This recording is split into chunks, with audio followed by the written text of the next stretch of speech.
Many times when we fall in love with someone, we don't realize that we put on that person all our unmet desires, expectations, fantasies, and in putting all that on that person, we actually elevate that person to the status of someone who can meet those needs and expectations and fantasies.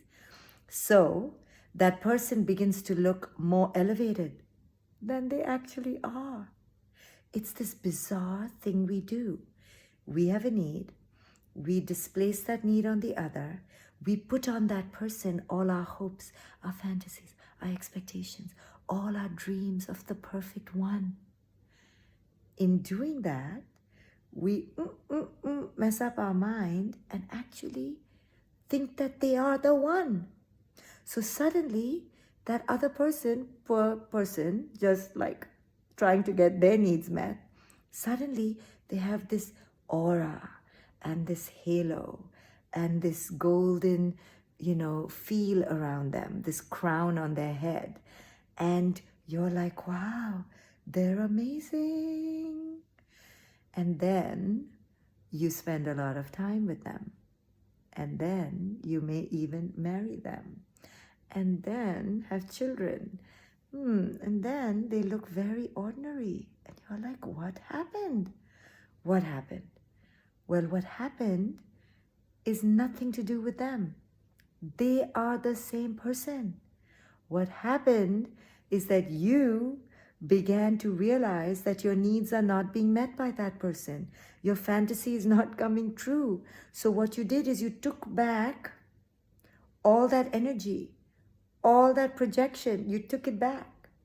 And when you took it back, lo and behold, the person was just who it is they are. Kind of ordinary, kind of human, kind of flawed. And now you're stuck with all those dreams and fantasies and you're like, I don't like you anymore. You are the problem. Let's go to therapy and fix you. It had nothing to do with the other person. It had to do with your own unmet needs that created these elevated fantasies, dreams, and expectations that you then put on the other person. And then they were surrounded by this halo because you thought they were the rescuer. They never were. It's never them.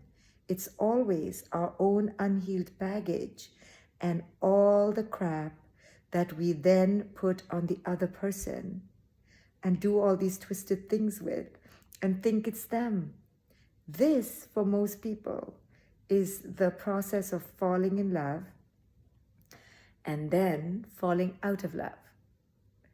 And this is why most relationships hit rock bottom, because one or both in the couple don't do the honest work before or during the relationship to meet and heal their own inner needs.